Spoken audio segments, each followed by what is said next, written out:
ladies and gentlemen, boys and girls, and everybody in between. He's a South Texan poppy poet living that hashtag middle class gay life. It's Chibi. She's a little bit Selena, a little bit J-Lo, and a whole lot of Pisces. It's Rocky. And this is Words and Shit, the show where you get to know the person behind the poetry. Brought to you by Write Art Out and Gemini's Productions.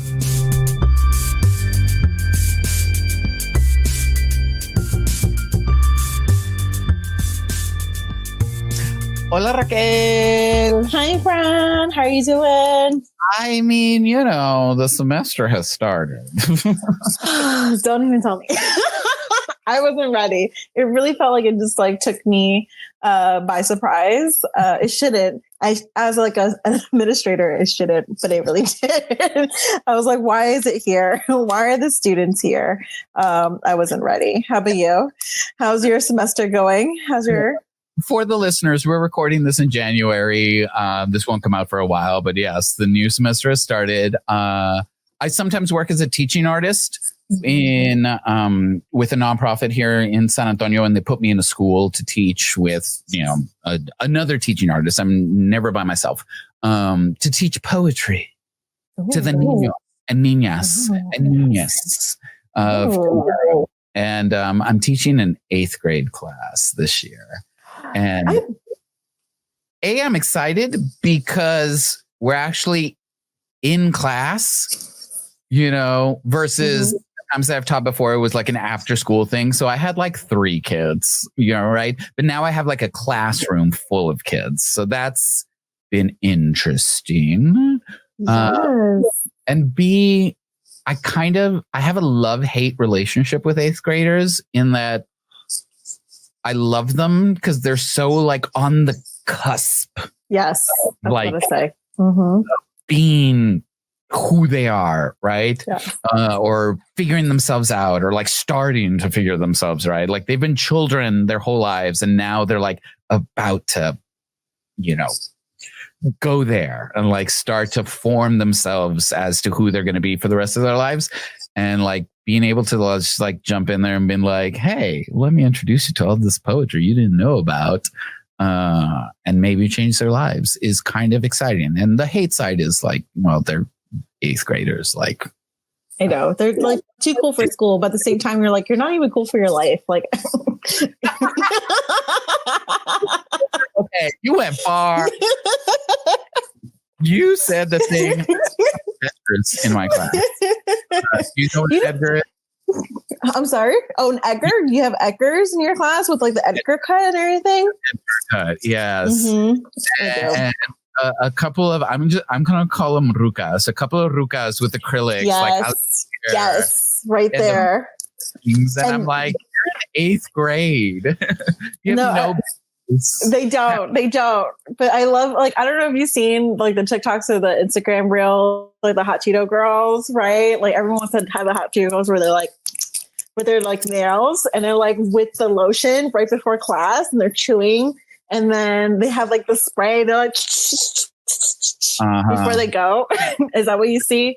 Yeah. This is my reality. And you know what? Again, love-hate relationship. I actually got them to write a sonnet. Wow, that's amazing. That's amazing. Yeah. Wow, that's a huge accomplishment. I am the contender. A, B, C, D, E, F, G, right? There you go. Listen, you might be child-free, but you are a daddy.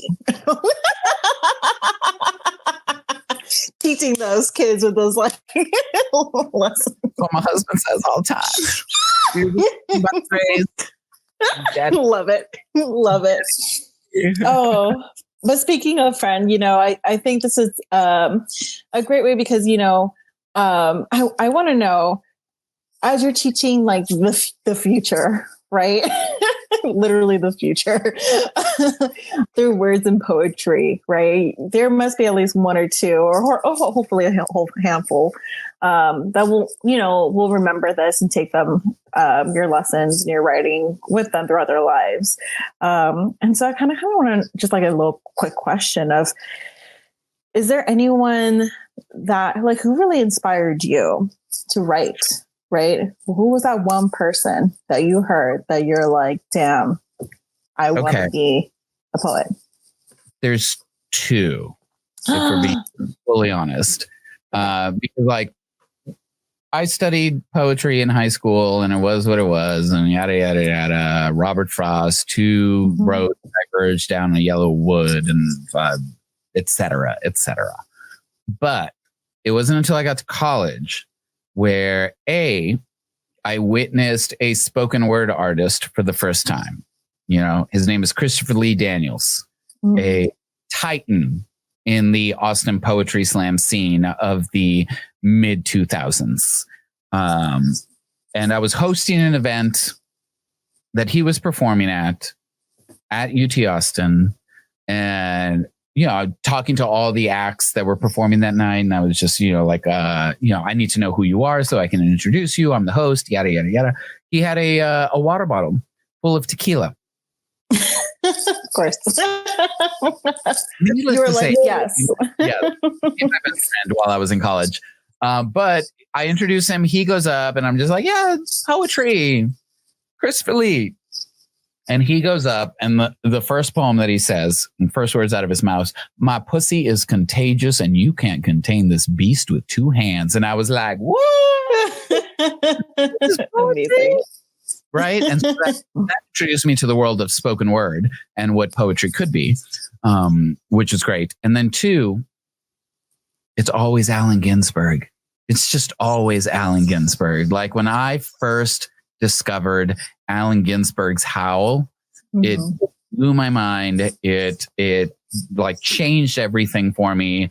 I can't tell you how many books I have on the Beat Generation and like, and Howl specifically. Oh my God. When I was in Portland, I found this book that has every draft of Howl with like Allen Ginsberg's like notes and editing. And wow.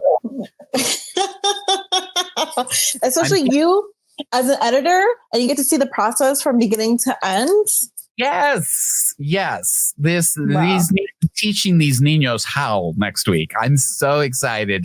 I saw the best lines of my generation destroyed by madness, starving, hysterical, naked, dragging themselves through the Negro streets at dawn. Like,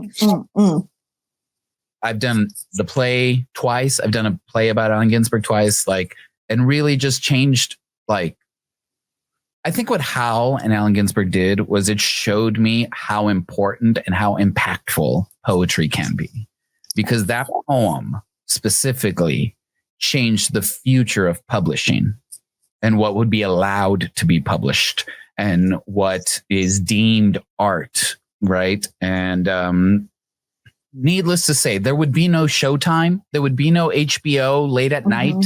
There would be none of that if it wasn't for Howl.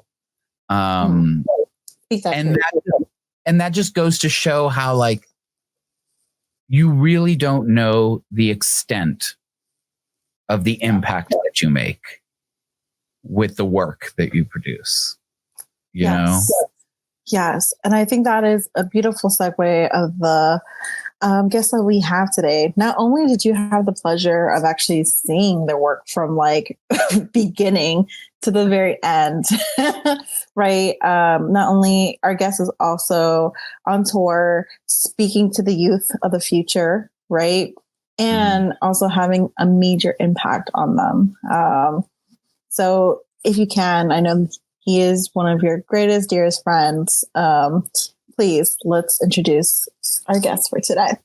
He's a great friend. And also I was the editor of his book, Golden Brown Skin. Y'all should get it. If you don't already have it, get it out there. Andre Bradford, a.k.a. SC Says, is an Austin-based slam poet who has been performing slam poetry since 2013. He's toured and featured at venues and universities across the country, and his work has been featured in the Huffington Post, Right About Now, The Edge Radio, The Culture Trip, and Blavity. He is a two-time Austin Poetry Slam champion, the 2022 Texas Grand Slam champion, and is the author of the poetry collection Golden Brown Skin. He also once popped a bag of popcorn without burning a single kernel, which is arguably one of his greatest achievements. His poetry covers a gamut of topics ranging from being mixed race to social justice to mental health awareness to never settling in relationships. Slam poetry is an art form he loves due to its raw vulnerability accessibility and its ability to cultivate transparency and dialogues into many different walks of life. Y'all, this is our conversation with SC Says.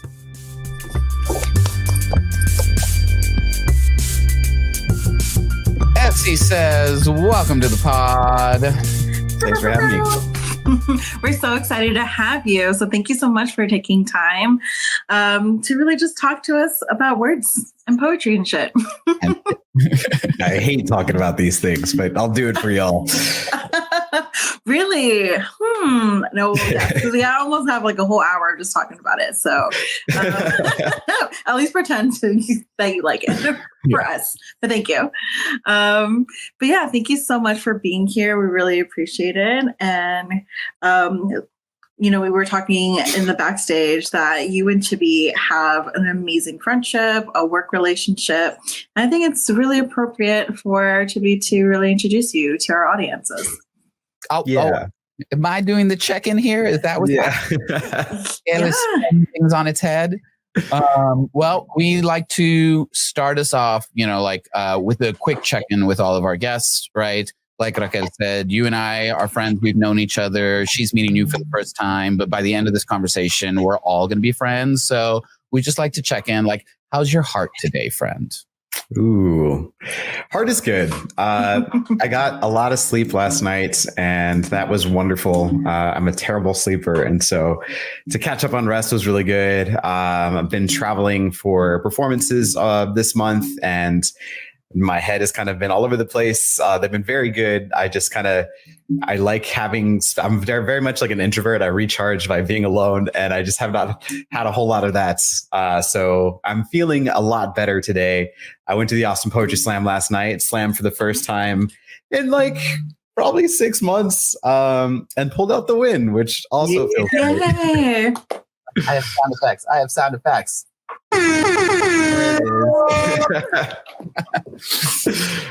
So yes, doing well. Thanks. Super exciting. It's always great to come back to your home base, right? Yeah. And like recharge with like your friends, your family. Both you and I work touring and performing all over the place, but there's nothing like going back to like your home spot, your home venue, your homies, as it is. And the Austin scene has changed so much in the last few years. We've changed venues like 3 times. But the voices that are coming out right now are just powerful. And it felt good to be nervous to perform again. Like, I don't know if I'm going to be good anymore. Yeah. We have our finals here in San Antonio next week, and I'm feeling the same. I was like, oh no, am I going to make the team or not?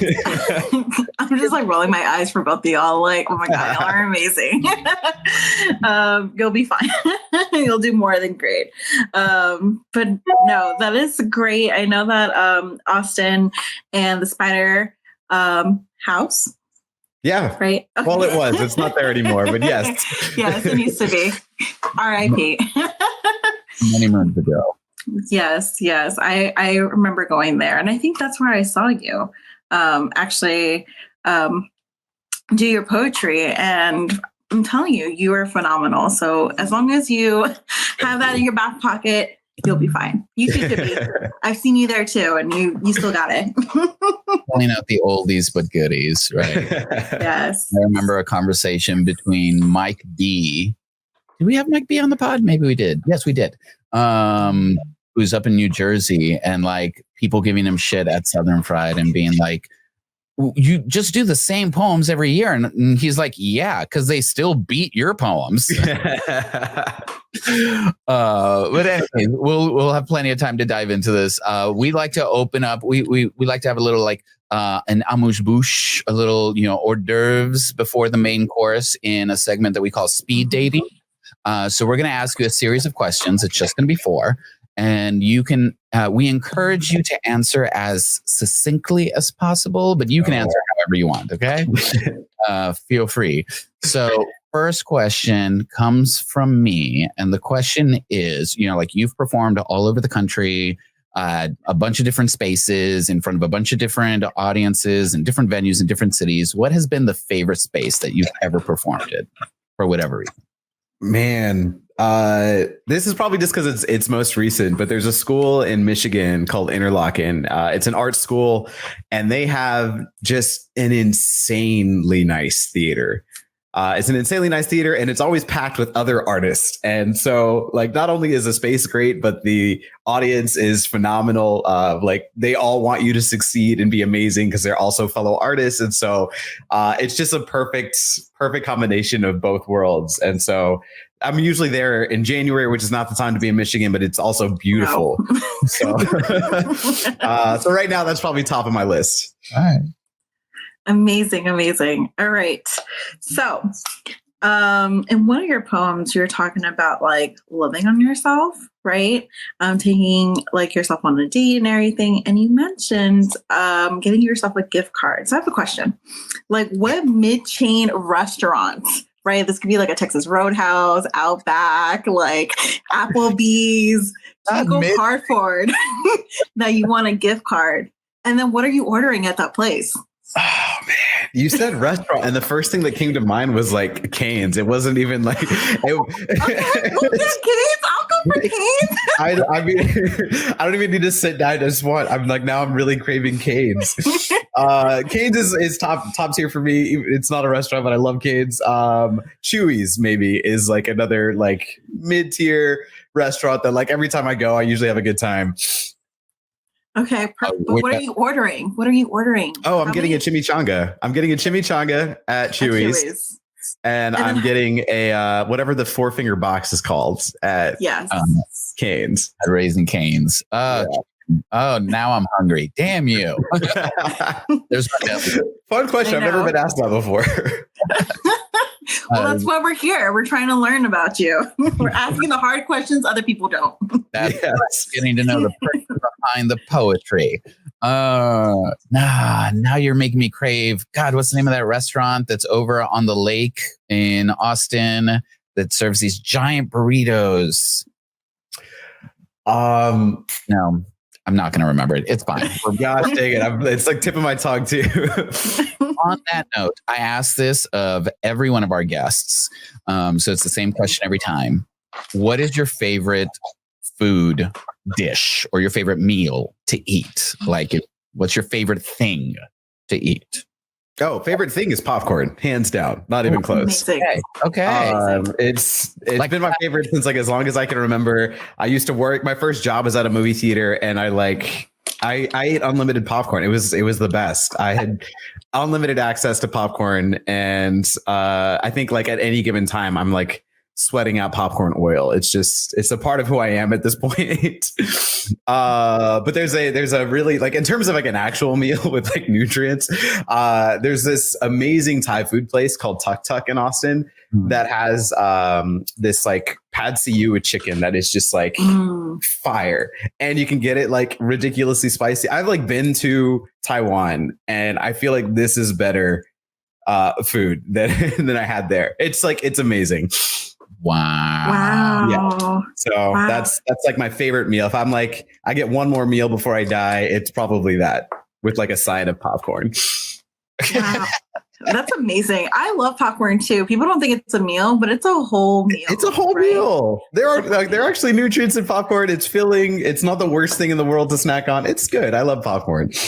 Mm-hmm. I'm so anti-popcorn. I hate popcorn. It gets stuck to your teeth, and then like the top one has butter, but then by the time you get to the bottom, it's like dry. Like I have so many issues with popcorn. Wow. Well, it's been fun, guys. I guess I gotta go. No, I'm like Chibi needs to go. I'm Chibi's gotta go. Yeah, you're outvoted, Chibs. It's fine. That's fine. Amazing. All right. So this is my last question, or this is our last question for speed dating. So you mentioned that, and Chippy has mentioned that you've gone and performed to what now thousands of places. It probably feels like on tour. So I kind of want to know, like, what do you miss when you're on tour? And like, do you take anything from home to make you like feel less homesick? I don't take anything with me really. I've always been like really eager to have a career that allowed me to travel a bunch. And so that part of this is actually very fun for me for the most part.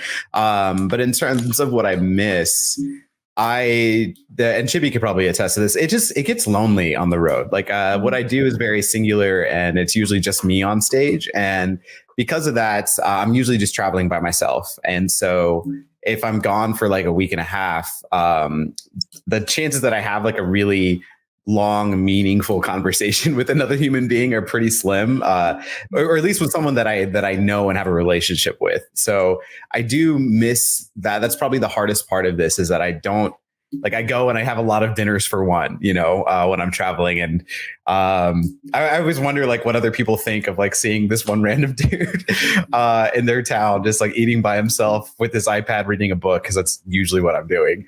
So yeah, definitely that. People. I miss people. So interesting. It makes total sense. Pro tip: the next time you go have a dinner by yourself, take a notepad and a pen and just start jotting things down while you're eating. Because then I do this in my head. I pretend I'm a food critic, but sometimes amazing. Writing down. Why is he writing down? Is he from somewhere? Oh my God, that is hilarious. Yes, like a free dessert on the house. Yes, everyone's constantly asking like, "Hey, are you doing okay? Is everything to your liking?" Yes. Just ask your food critic, get some free dessert, and man, it's time to put this theater degree to good use. I'm about to do this. Every time like I eat alone in a restaurant, I like to like kind of flaunt, be like, yes, I'm that rich auntie like that is child free, and this is the life that you could have. Look how peaceful it is.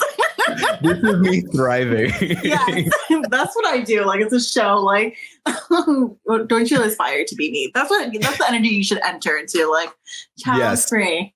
Yes, 1,000%. Carrie Bryant, Sex in the City. I'm out here living my best life. All right. Well, that was just a quick introduction as to who SC Says is. We're going to dive more into you, your work, your career, your life. But could you just open us up with a poem here? Oh, yeah, I think I could probably do that. Yeah. So I was thinking about the order of these that I wanted to do today, and I think I'm going to lead with this one. So this is one of my newest pieces. It's a part of a show that I've been working on around resilience.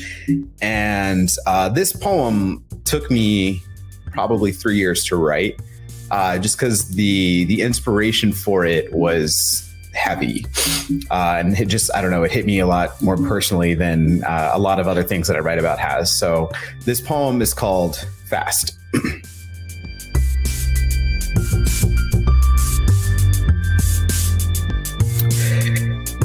The fastest human in the world can run up to 27.78 miles per hour. So like school zone fast. But I bet the speed of light laughs at our attempts to be quick. When you can travel the distance of our entire planet 7.5 times in the span of 1 second, everything else must seem glacial to you. Light speed is impressive. But there is something we humans have created that travels nearly as fast. We call this invention prejudice.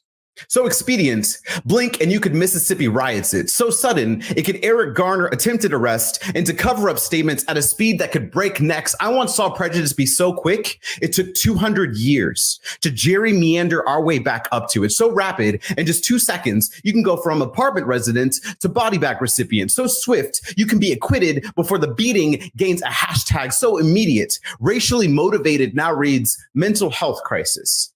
And we're not sure when the change happened. If prejudice could speak, it would tell you to go back to your own country. Even if you were born here, it would tell you America is for Americans and winning. And American prejudice has an undeniable track record. Meddling for races in Atlanta, Chicago, Elaine, DC, St. Louis. Maybe we called them race riots because they usually started with gunshots and ended with someone being seen as less than. Weird thing about prejudice, it can be remarkably inclusive. I once saw it turn an accepting nightclub into a 49-person monument in a Second Amendment instant. Once saw prejudice be so brisk, it made the East Side gentrification look expected, certain, like it's always been this way. I once saw prejudice move faster than a European fashion trend. Germany may have made them famous, but with a little concentration, America made camps too. And no, we may never be able to physically catch up to light speed.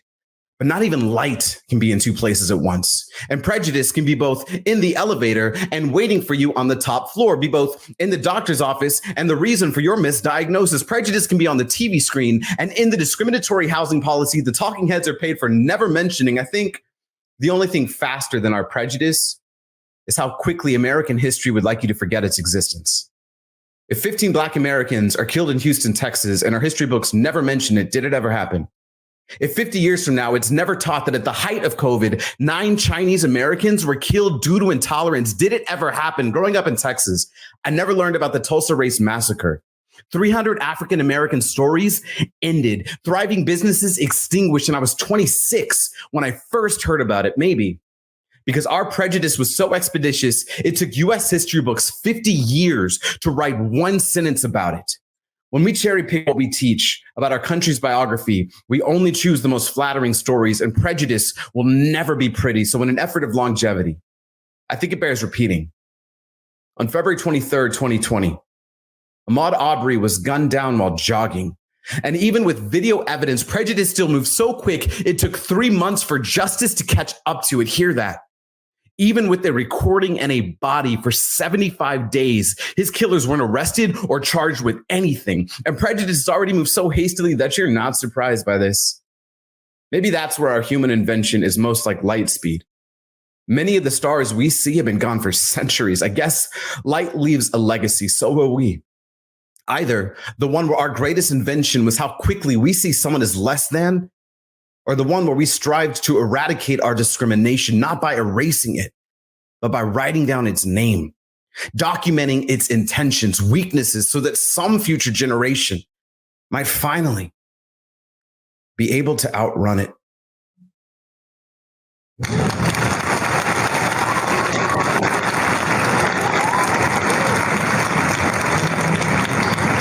Amazing. Absolutely amazing. I think it's just definitely so prominent during what's going on all over the world globally, right?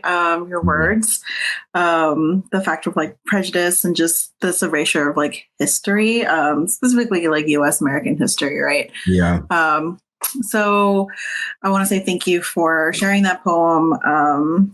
I really love the concept of how prejudice is like the speed of light and it's so quick, but justice is just too slow for even it to like combat it. And so one, you mentioned that it took you 3 years to write. That was my first question of like, why did it take 3 years for you to write this? And you mentioned also a lot of different key points of history, right? That are not really mentioned, like the Black Wall Street, right? And so I'm just wondering, like, during this 3 years, were you also doing like actual historical research to really embed into this and then kind of teach, right? Your audiences these moments of history?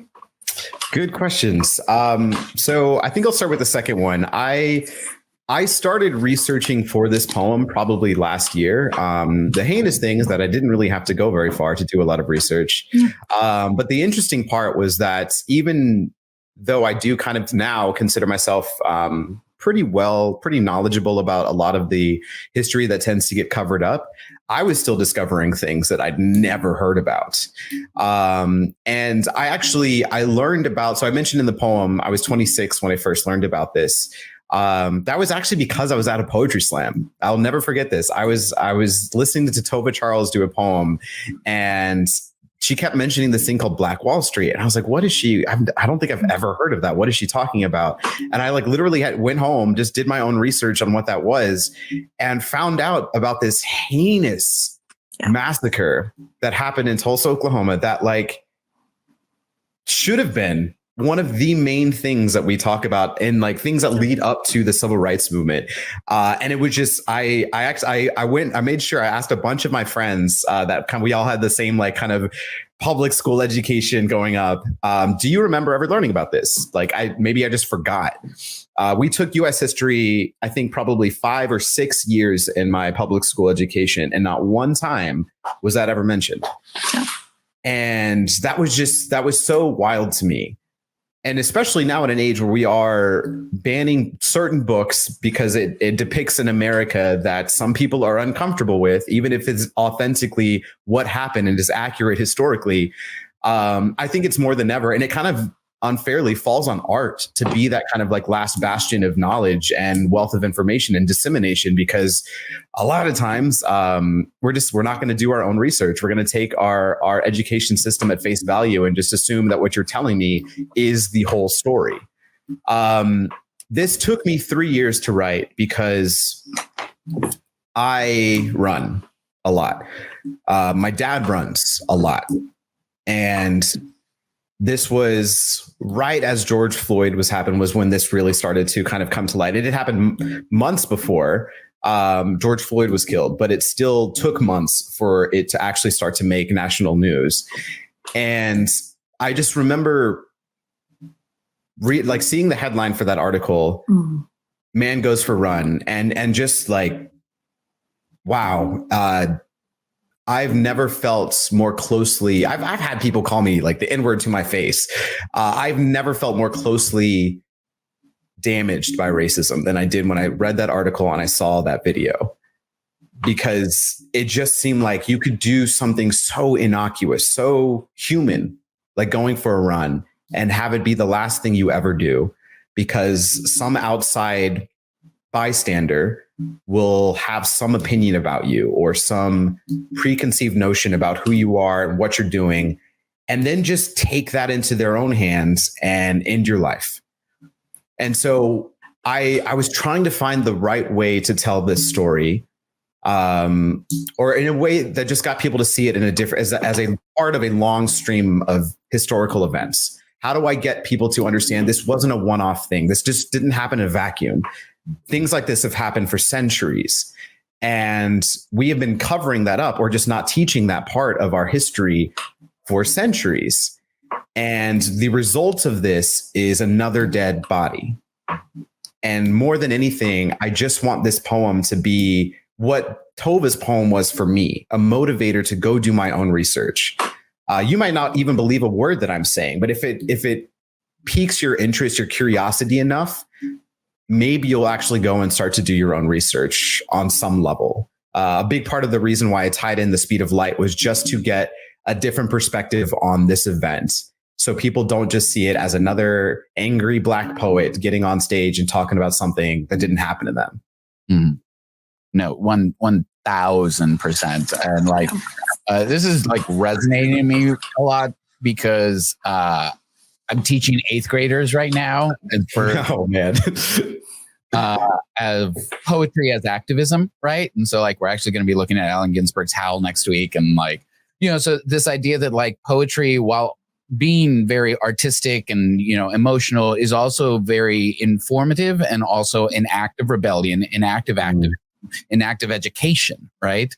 And what you do with your words, especially when you are out there the way you are, in front of students on any given day, really changes minds and really changes life paths, right? So I want to commend you for the work that you're doing. Thank you. I have a question on process, and we don't normally like get really into the nitty gritty on this show, but Raquel and I are poetry nerds. And I want to ask this because of the poem that you did, and because I know some of your other poems, right? You have this poem wherein you relate racism to sneezing, right?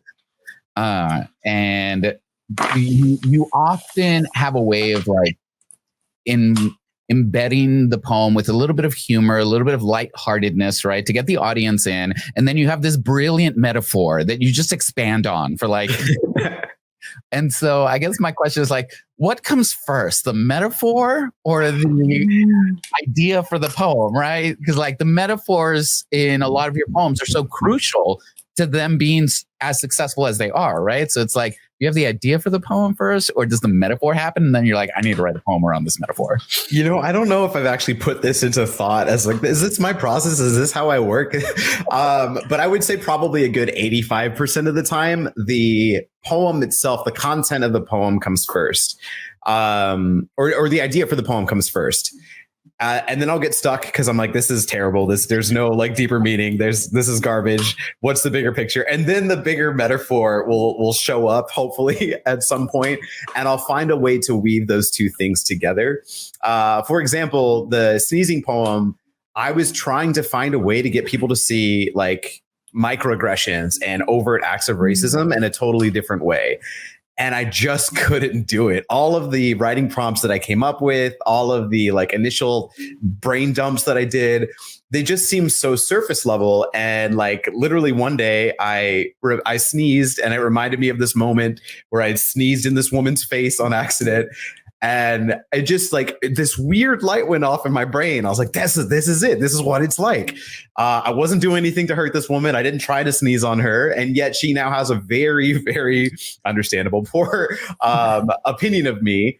And I'm like, this is it. What if I could get people, because like everybody is sneezed. What if I could get people to see that as how often this still happens? And it just kind of like snowballed from there. So I think the intention will be there. I'll know that I want to write a poem about depression. I'll know that I want to write a poem about self-love.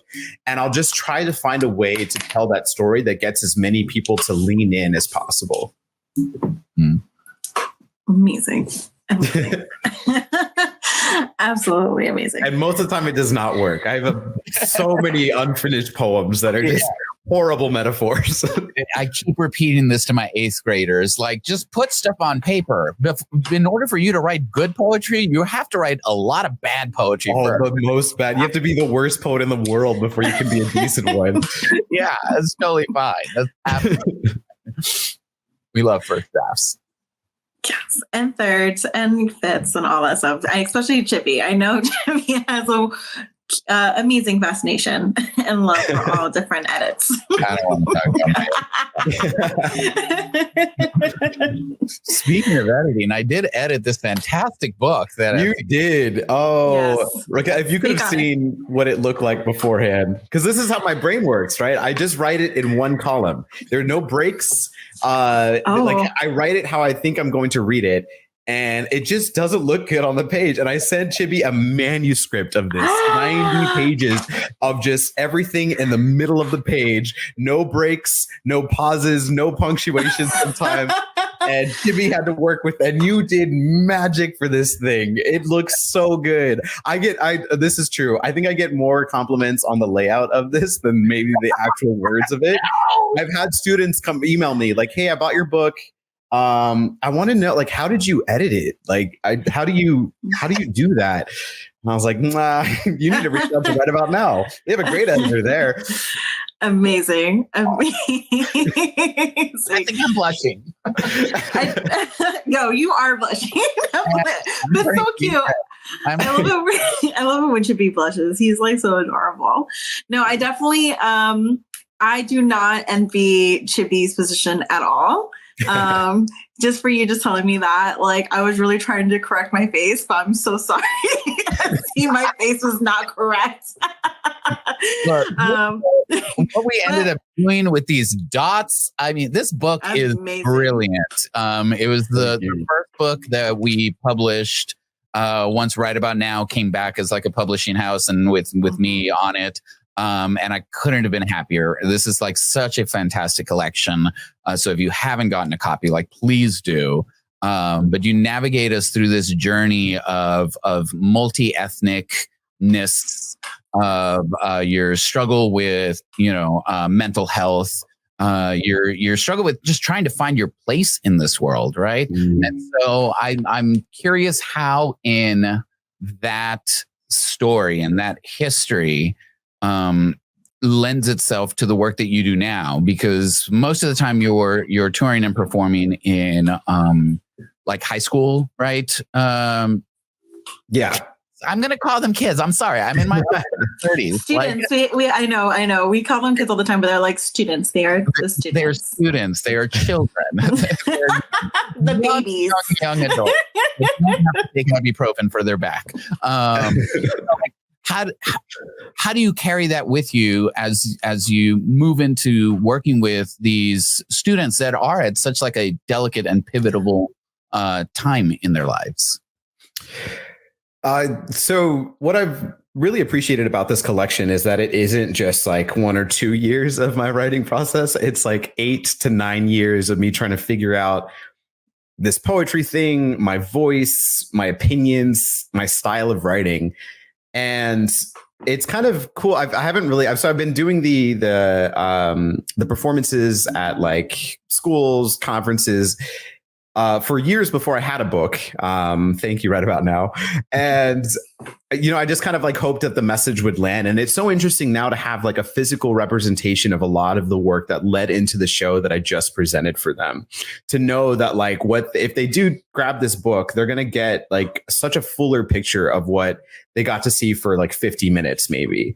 And this collection, it's like a timestamp for me. It's a really wonderful depiction of like the journey of this. I kind of like the order that we eventually landed on for the book, because in a lot of ways, many of the first poems that I ever wrote are kind of the first things that start out in this book. And so audiences, readers even get to see like how my style has evolved over those 9 years as they read this collection. And so just having a physical representation of that time is awesome, but also knowing that like this still feeds into all of the work that I do now. Like the poem I just shared with you all is a brand new poem and a brand new show. And yet it's only possible because of the foundation that I'd already built with all of this work previously. And so I get to carry a version of me that was still figuring things out to go along with a version of me now that I think is very confident in the words that I share. Amazing. With that in mind, because I want to hear more. So selfish. I know, right?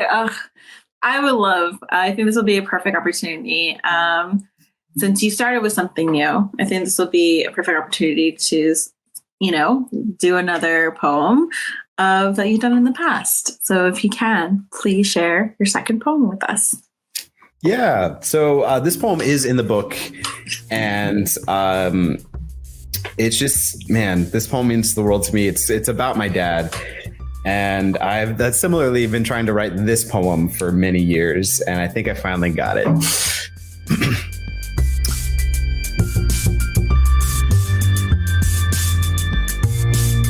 My father writes his first poem.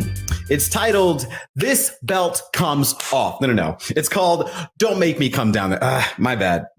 It's called, "Boy," as in, boy, don't make me come down there. As in, boy, don't make me take this belt off. As in, I'm not sure if the nurse at the hospital wrote the wrong name down on the certificate, but my father never seems to call me anything but my father writes his 8th poem. It's called, "Why is there a B on the support card?" And he somehow managed to rhyme the words inadequate with failure, disappointment with rejection. And I hate this poem because every time he repeats it, I don't get to do shit for like 6 weeks. My father writes his 12th poem. It's called, "Money Doesn't Grow on Trees."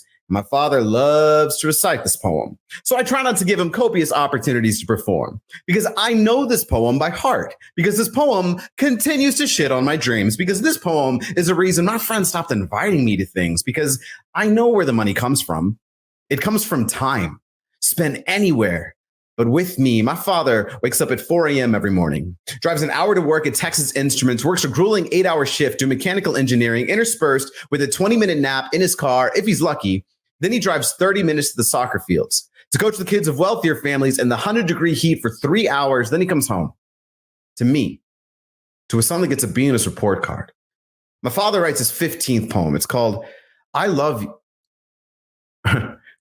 Now I think of it, I don't think he ever told me the name of that one. My father writes a haiku. It goes, "You have no idea what the real world is like. One day, boy, you will learn." My father writes his 17th poem.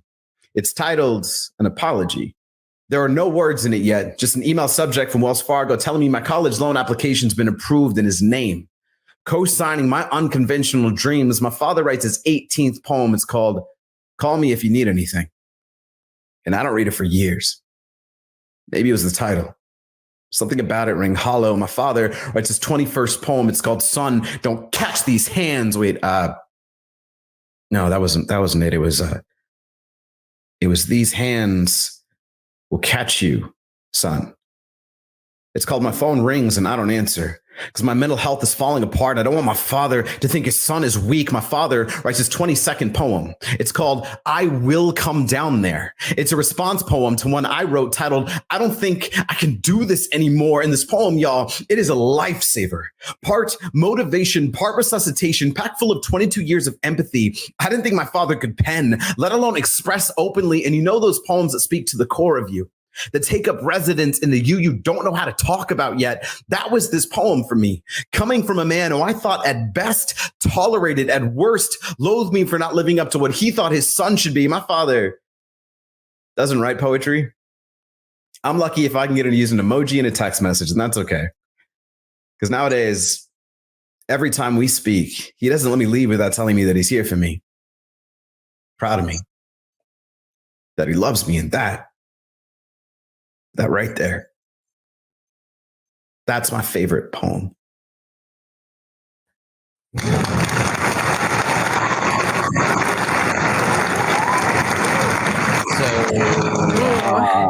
Not you getting me in my feels right now on a Thursday night. all of our listeners know this, but you don't. Raquel is a Pisces. She will always be in her feels. Okay. Yeah. But I want to expand on that, and I'm going to lead into this question with a little bit of a story. We're in last night at the open mic. I was hosting last night, and this guy came up and was like, I just came into this bar for a beer, but poetry, can I sign up? And it's like, yeah, you can sign up. Sure, whatever. And he's like, but my poem is sad. And it's like, okay, it's fine. And he goes up and he does this poem that he wrote when he was 16 about how his mom died of like brain cancer, and like has on stage of like where he's like, he has to stop because he's crying, like he's starting to cry. And like, we held space for him and like got through. And in your poetry, you're very vulnerable. You really like put out a lot of things that a lot of people don't put out into the world, that you don't really talk about, that are like soft, gushy, right? You're like exposing your belly to the beast, right? How did you get to the point to give yourself permission to do that? Because I think that's often the hurdle, right? It was a very, very long process. I was very good at writing around the things that I really wanted to talk about. I could find some cheap metaphor and just throw that in there, maybe get a snap or two and feel really good about that. But the more, and I noticed this from other poets, the more that they were willing to be honest and vulnerable, the more that I felt like I resonated with them. It was that work that I remembered the most. I don't remember the clever lines or like the really witty wordplay. I remember that emotion. And when I really got competitive, I wanted to make sure that I was writing things that did that for people, that was willing to be vulnerable and honest, so that audiences didn't just get a good show, but they left feeling maybe seen or renewed in some way. And so it took a while for me to actually be willing to do that. But the first time I sort of did that, I started to perform so much better. I had more and more people come up to me after every poetry slam and tell me that the work that I shared really resonated with them, especially ones that I was like, I don't think anybody's going to relate to this. I have a poem about being a Jamexican, and I was like, this is a pretty unique thing. I know, because I didn't know any other Jamexicans growing up. And yet it may not be that they fully identify as a Jamexican, but there are a lot of mixed race people out there who are trying to find their way and their sense of belonging. And that's what they resonated with. And once I realized that, like, it doesn't have to be an exact science. You don't have to necessarily relate to every aspect of my story, But if I can give you some aspect of my humanity and you can see that in yours, I think I can get you to resonate with my work. And so that has always been like a huge driving factor for me. And the older I get, the more willing I am to be that vulnerable. And I do get that like comment a bunch, like, man, you've talked about some heavy shit. And I don't know, in a weird way, that's kind of a badge of honor, because I, like you mentioned, we don't do that very often in our everyday interactions. But B, that took a long time. That wasn't like, I didn't just show up at a poetry slam and was like, yeah, I'm going to talk about my depression. That's going to be my first poem. No, it took years before I wrote my first poem around depression. It took years before I wrote my first poem around infidelity and like this overwhelming sense of codependency. That took time, but every time now that I share these pieces, I notice that my work just lands so much deeper. Mm-hmm. Mm-hmm. Yes, I've definitely, noticed throughout your trajectory of like writing poetry is that you really talk about these like really hard and like violent forms of like masculinity, or just even the violence of just depression and what your mind does to you, right? Through the softness of like poetry, right? You're just opposing those two very different things.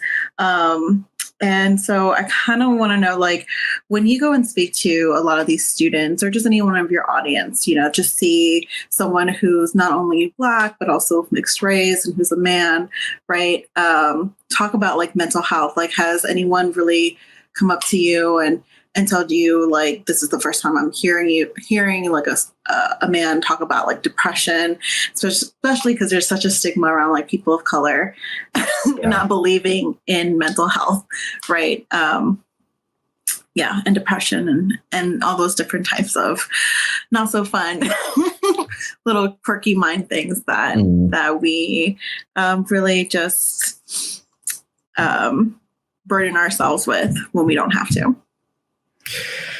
So many. And it's so interesting too, because a lot of times I'll be looking in the audience and I'll be like, that guy is not paying any attention to me, has zero interest in what I'm saying. And it'll be that guy that comes up to me and he's like, hey man, I just wanted to say that I needed to hear what you said today. And like, I think I can be a little bit more honest with the people that I'm closest to now. And like, it'll tear me apart in like the best way. So many times I've shared a very vulnerable part of my story. Like there's now probably like 10 poems that I have around my own experiences with depression. And every time that I share those or around this idea of toxic masculinity, I get people that come up to me that I probably would have never talked to otherwise. And they tell me that the poem either gave them a new perspective or it helped them to feel seen in some way. Specifically, there was an instance when, or two instances when I shared a poem around my depression. There was a girl in the audience. It was a combination like middle school, high school show. And they were doing a Q&A after my performance, which I don't always love because there's usually like a lot of awkward silence before someone has the courage to ask a question. So there was like 45 seconds of nothing. There's like 400 people in this audience and no one has anything to say. And I'm like, cool. And this girl who could not have been like older than 12 years old raises her hand. They hand her a microphone and she says, you talked about your struggles with depression in your show. And then she pauses and her voice cracks. And in front of everybody, she says, how did you survive? Oof, the little ones. And like, man, I could do nothing else for the rest of my life, and that will still be a highlight. I will feel like I have accomplished something with my work, because I like the fact that she felt like she could ask that in front of every one of her peers.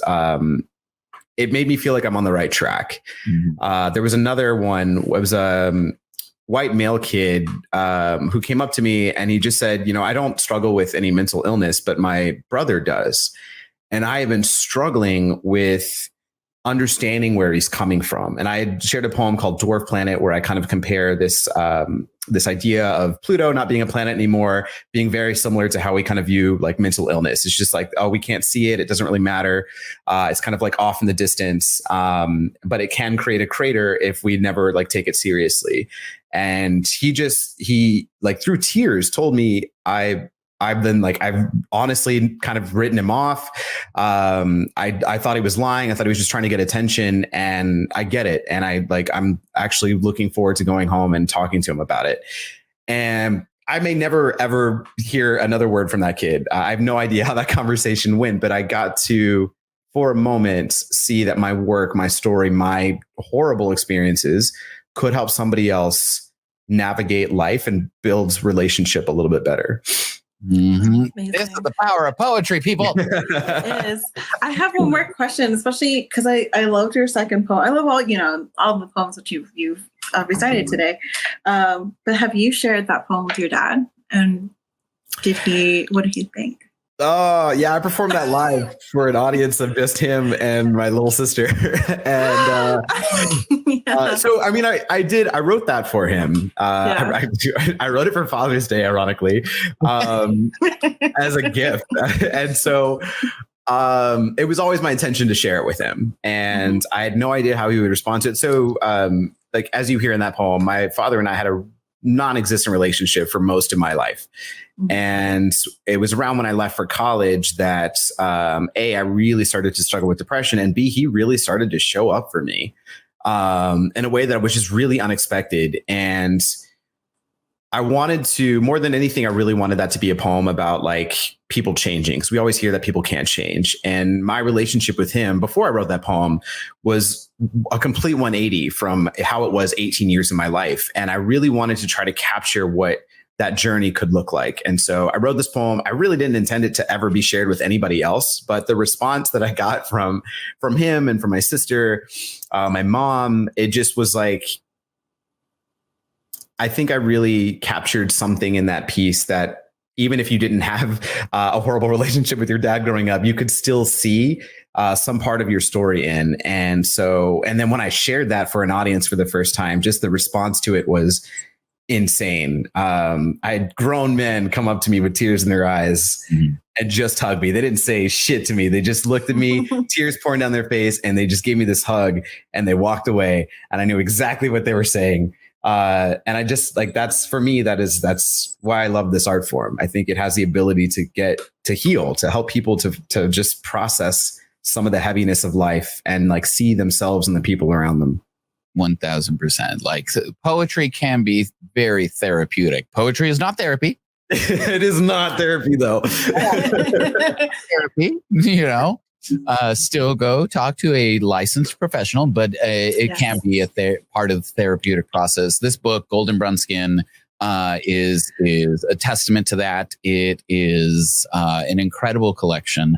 And so happy that it's out in the world, and you've been crafting, what you share with people in that, with these poems. You talked about you're working on a new show, right? And you're kind of next evolution of what you put out there. And so we always like to end with this, not always, this season. This season. We're ending asking everyone the same question. And so as you think about where you're moving to, both in your writing, in what you're writing about, in your life, essentially, what will be the title of the poem for the next chapter of your life? Man. Oh, I would hate this question because I suck at titles, but I rarely ever the titles for my poems are very obvious usually. My dad. Yeah, my father's first poem, exactly. So, man, I think a big motivator for me is always this idea of renewal and kind of shifting perspective on the things that have happened to you. Because, a lot of the things that I write about during the time I was going through them were horrible, but I've been able to utilize them now as a tool to get people to kind of lower their guard and lean into community. And that I would love to embody that in like everything that I do. And I want that to be renewing to my audience, and I want that to be renewing to me. And it has been like, it's been such a beautiful two-way street, this journey. The things that I write becoming live performances, becoming conversations, becoming relationships. It's just been healing in a lot of ways that I didn't know that I needed, and life-giving. It's given me a career. It's given me passion and focus. And I just want to keep that flame alive as I keep moving and developing into different styles and different, hopefully much bigger audiences. I want to keep renewing that flame within me and keep renewing this horribly misguided hope in humanity that I seem to have. Love it. Amazing. But with that, I want to say thank you on behalf of Chibi and I, and just like words and shit. It was a pleasure hearing you. I definitely, it was a long day today. And it always surprises me. Well, it's not surprising, but I'm glad it doesn't surprise me that whenever I talk to poets, it just like really energizes me and gives me so much hope. And it makes me want to write too. So thank you so much for sharing your words, for sharing your work, for sharing who you are and your softness, your underbelly, your panza, right, to us. We appreciate it. Yeah, 1,000. If you want to be found, and if people want to find you and your work, where can they do that? Well, first off, thank you all so much for having me on here. This has been such a joy. This is like the best way to end my day today. Y'all have been amazing. Thank you for creating this platform for artists. If you'd like to hear any more of my work, you can go to scsayspoetry.com. I have a lot of videos, things to write about now, of my work live. You can hear the poem live. You can also, if you are interested, purchase my book from my website. It's called Golden Brown Skin. It is a collection of 9 years of story and living and pain, hope, joy, all the fun stuff. And I think that there is definitely something in this book that almost anyone can relate to or find themselves in. So yeah, you can also follow me on Instagram. I post a lot of my travel shenanigans on there, but also just random videos of some of the work that I'm doing and some of the spaces that I'm in. I'm very grateful to do the work that I do, and I would love to find new spaces to keep sharing this work to hopefully bring people together. Love it. Quick, really quick, last question, because it just occurred to me, and maybe I already know this and I forgot. What does SC stand for? Literally thinking about that too. So the first place I ever heard a slam poem was at the University of Southern California, which is usually abbreviated to SC. And at the time that I started wanting to perform poetry, everybody had a stage name. And so I thought I needed a stage name. And so I'm getting ready to sign up for the list and I don't have anything. And the first thing that keeps jumping up to mind is like the first place that I saw a slam poem, which was at SC. And I didn't want it just to be some weird like initials. So I was like, I got to add something else to this, and just Says popped into my mind because I love alliteration. And then my points got tied to that and I never changed it. There we go. Amazing. It's the simplest thing. Same thing with like the origin of Chibi. It's such a dull story. Like it's and then it's stuck, and then here we are.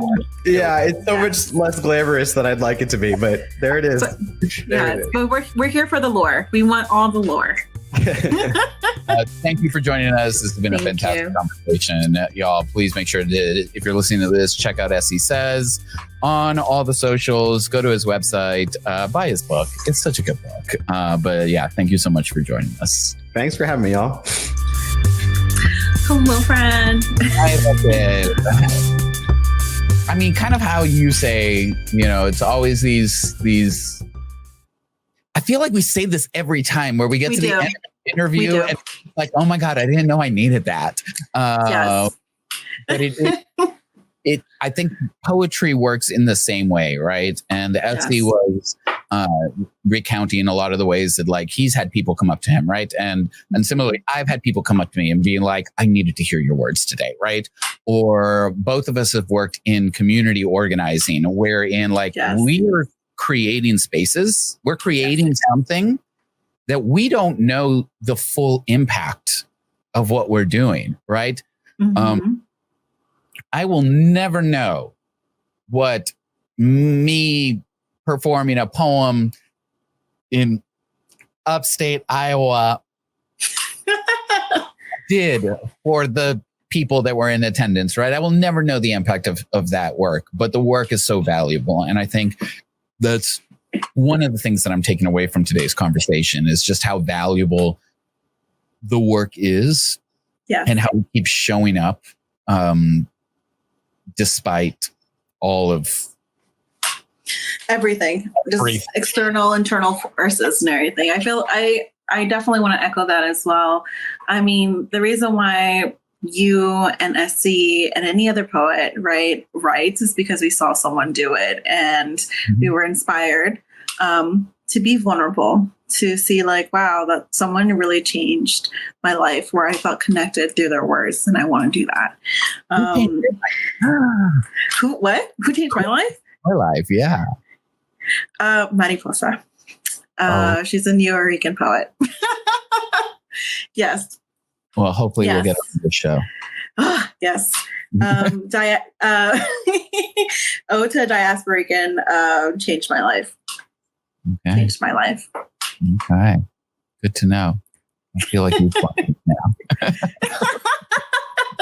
It's just true bonding. Just truly bonded.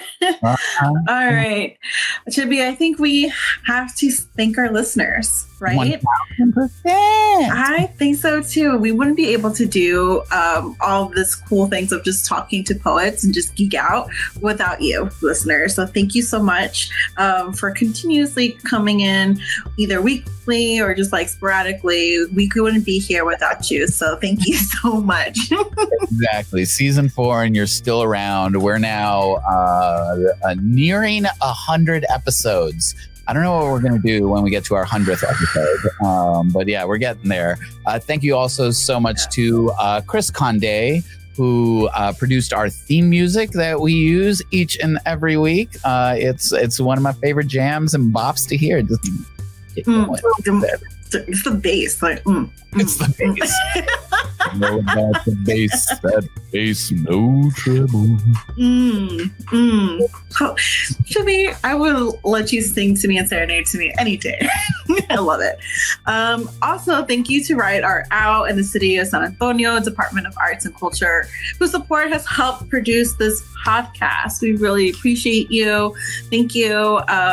We cannot do this without you. So it really takes a community to bring these words to everyone. Absolutely. And if you don't already, please make sure you follow us on IG and Twitter at Words and Shh. And yes, I'm still calling it Twitter. Okay. It just is what it is. I'm not changing my lexicon. And, you know, at Words and Shh, find out about upcoming episodes and such. Yeah, and if you really enjoy listening to this and you didn't watch this, you can actually watch this episode or listen to even past episodes on YouTube and wherever you get your podcasts from. Yeah, what do we say? We're like at 85 episodes now? Like, come on. Wonderful backlog. Don't forget to like, subscribe, rate, and review wherever you get your podcasts. It helps us get the word out there. It helps new listeners find out about the podcast. We love you. We are here for you. We're in our feels. Well, she's in her feels. I'm the emotional attached. Until next time, y'all stay safe out there. Bye.